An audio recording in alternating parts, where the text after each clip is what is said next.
Alright YouTube, what's going on? It's Mesa back at it with some Destiny 2 news. Alright guys, we got double Deej interviews to go over today. Two pretty lengthy interviews with General Deej. I'm going to link them in the description. One is from heavy.com. It's called Destiny 2's Deej Talks Community, Cabal, and Post-Game Content. Second one is Destiny 2 interview, Why Was the Beta So Small, and Is It Really a Sequel? Now, these are pretty long interviews, so as I said, I'm going to link them in the description. Read them at your leisure, but you know me guys, I like to go through and find the nuggets. It's some pretty interesting nuggets we get from both of these interviews that will stimulate some interesting discussions. So without further ado, let's just jump right into it. So in the first interview with heavy.com, they talk about the kind of origins of the story, where it kind of came from, stuff we already know basically about Gaul. He feels like he's the hero in this whole mix here, and that we don't deserve the light, and he's coming here to take it, and that we have forgotten death, but he's here to remind us. But then he gets into some, well, he gets asked about puzzles. Heavy.com goes, what some people might not know is that there are some pretty serious puzzles in the first Destiny.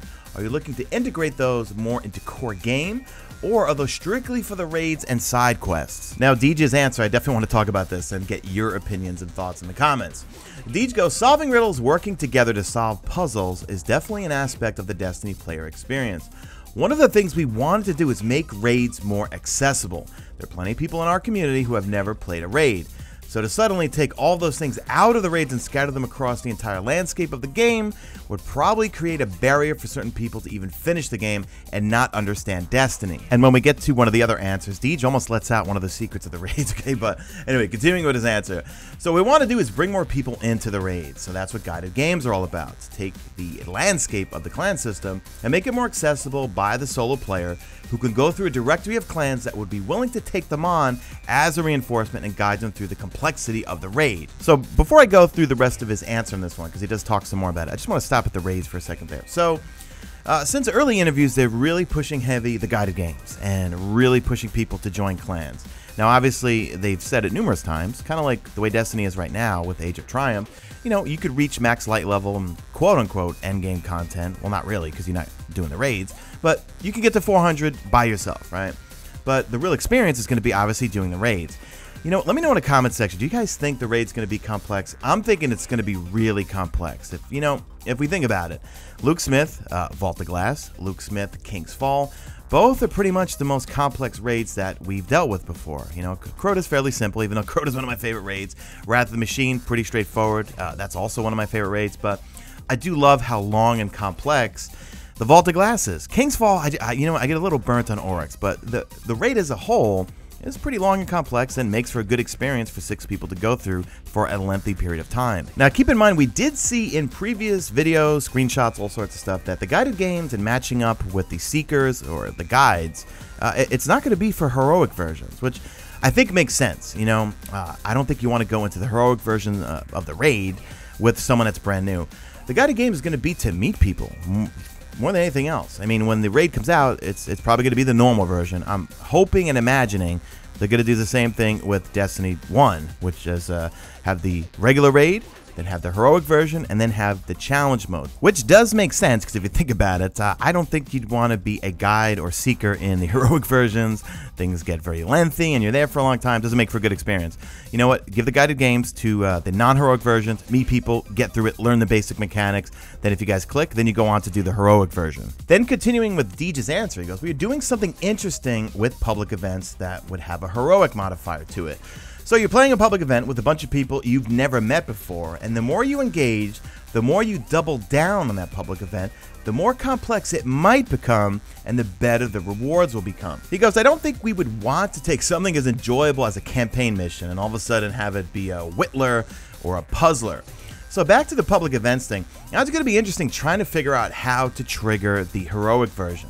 They've been pretty quiet about that stuff, and obviously they want to keep all this stuff secret and have us figure this all out when it drops. But if you've been following me for a while, that's what I'm most excited for, is what's going to happen when we get to do all the open world exploration, the adventures, public events, lost sectors, all that sort of stuff. So it will be interesting how to figure out, you know, if I'm in there solo and I run into a bunch of people, we're doing a public event, how do we trigger that heroic modifier, and what are the rewards going to be? Another interesting statement, he goes, we definitely go well out of our way to appease the 1%ers, and we want, hopefully, that number to go up a bit.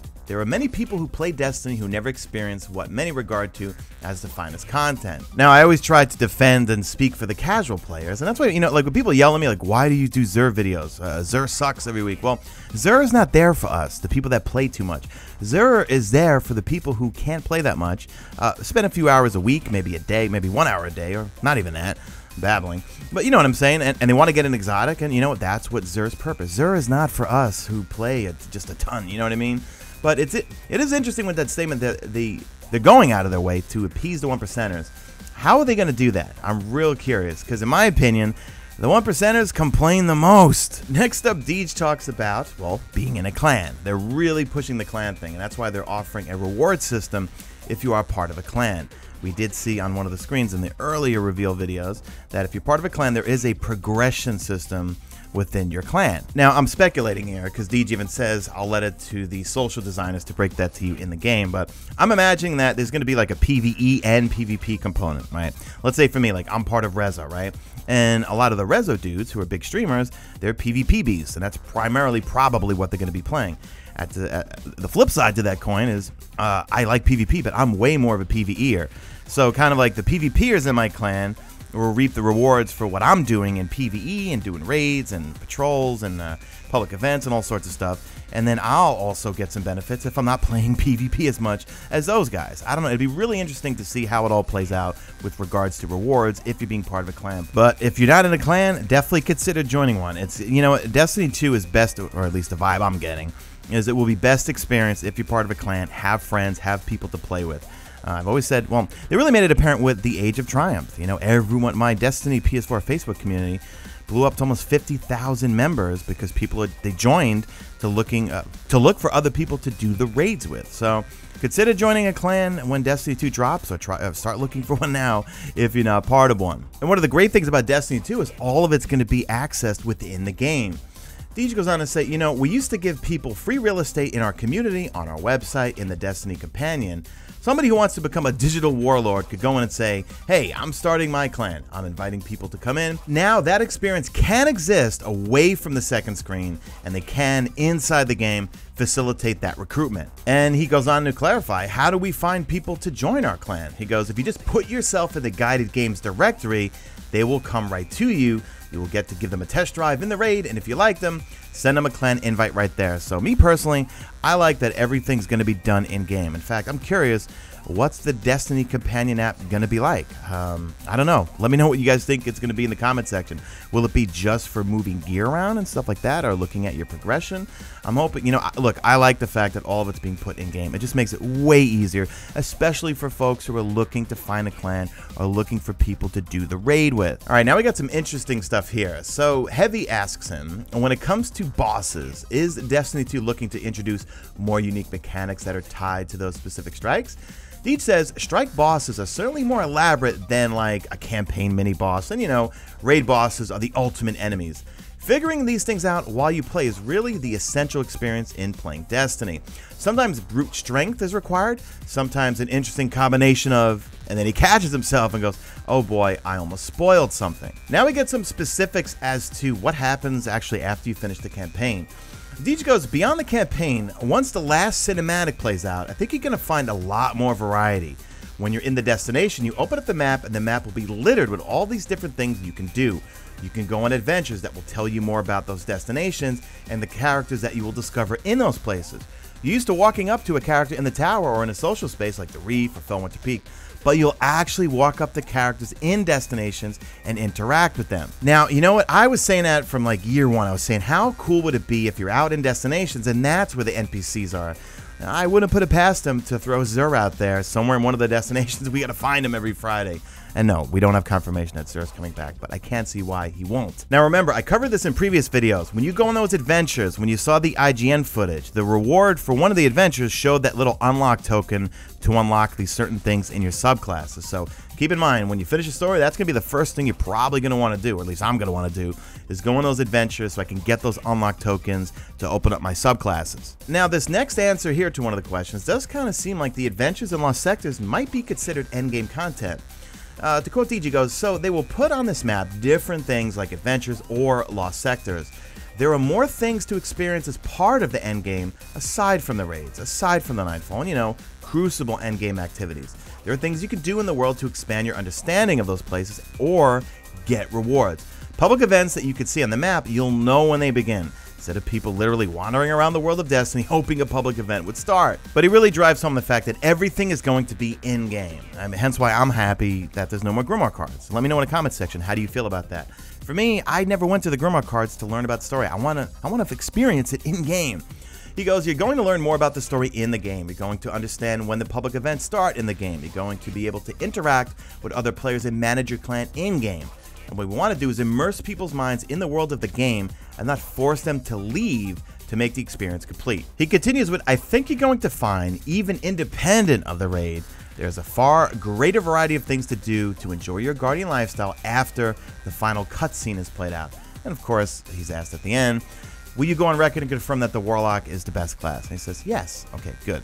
All right, let's move on to the next interview. So the next interview is with BGR.com. I'm going to link it in the description. It's titled Destiny 2 Interview. Why was the beta so small, and is it really a sequel? So first off, he's asked, what were the goals behind the Destiny 2 open beta? And he goes, our primary goals for the beta are to make sure that our game works and to make sure that it can support the community on day one of launch. Part of that means that the server infrastructure can lead everyone into the world of the game. The other part of that is what happens when millions of different types of players start to clash in the Crucible, and to start us talking about weapon balance and things of that nature. So there still is time for us to contemplate what we would like to accomplish in the last cycle of tuning, creating weapon balance, deciding how all the different classes behave in the sandbox, and between now and the actual launch of the game, we'll see how our design team decides how to handle all of that feedback. Try not to make promises for them until they have something that's certified, but every day we're looking at what Destiny 2 is and how it could be and how it's coming along together in our studio, and different elements of polish and nuance are applied every single day. So then he's asked, why was there so much less content in Destiny 2 beta compared to the Destiny 1 beta? So, they kind of talk off with, okay, let's acknowledge first Destiny 1 beta, you had tons of exploration, you had the full Cosmodrome open up, had some story missions, you could start your character progression. But Deej goes on to say, we feel like we have a really good handle on those things. We don't feel as if we need to provide as much proof of the concept on how Destiny 2 works. But all in all, they want everything to be, or at least a vast majority of Destiny 2, to be a surprise at launch. He goes, we're definitely trying to get into the habit of letting the game surprise and delight people who play it. For us, with Destiny 2, now that the world understands the player experience, now that they have a sense of what they can anticipate from the world of the game, and what paces we are going to put them through on their path to taking the first steps into the world to becoming legend in the eyes of other players, in the game, and the community. Then he goes on to say, we could give the taste of the action, we could give them a small sample that includes some base activities, and this will give us the data we need to understand our data center is performing. And they'll also give us a sampling of the Crucible action that will give us some valuable feedback on how the game is performing and how people are performing.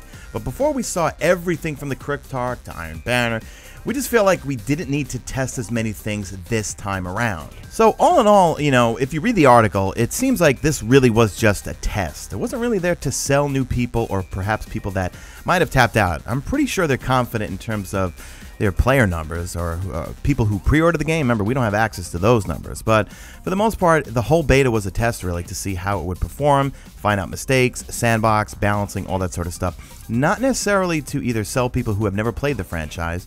I would say that would be more for the PC open beta, or for maybe people who may have tapped out after year one or something like that. But either way, overall, the beta was a big old test. Then when asked, is Destiny 2 really a sequel or more of a reboot? And yes, I do see a lot of people calling it Destiny 1.5.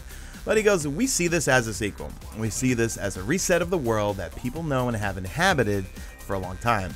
We see this as a brand new adventure that puts veterans from our community and brand new players on equal footing. Now, if we take a step back, look, if it was too different, people would complain and be like, this is not Destiny, I'm not playing this game.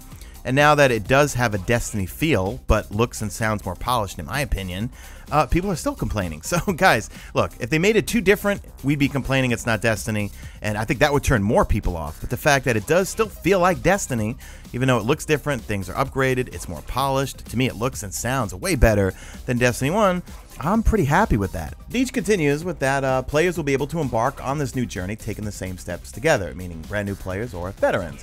He goes, so if somebody has looked at Destiny, heard that it's fun, been entertained by the stories about how awesome the community is, but felt like that fight is a mile down the road. This is a perfect time to jump in. So that's pretty much it for the video, guys. I'm going to link these two in the description, as I mentioned. There's some more stuff in there, but I just wanted to pull out the main stuff I wanted to talk about in this video. So let me know what you guys think in the comment section, and do me a favor, drop a like in this video only if you see fit. Follow me on the Twitter at Mesa Sean. Check out my stream, usually and always on YouTube, and stick around this week. I got a big announcement, and that's it. I'm out of here like Vladimir.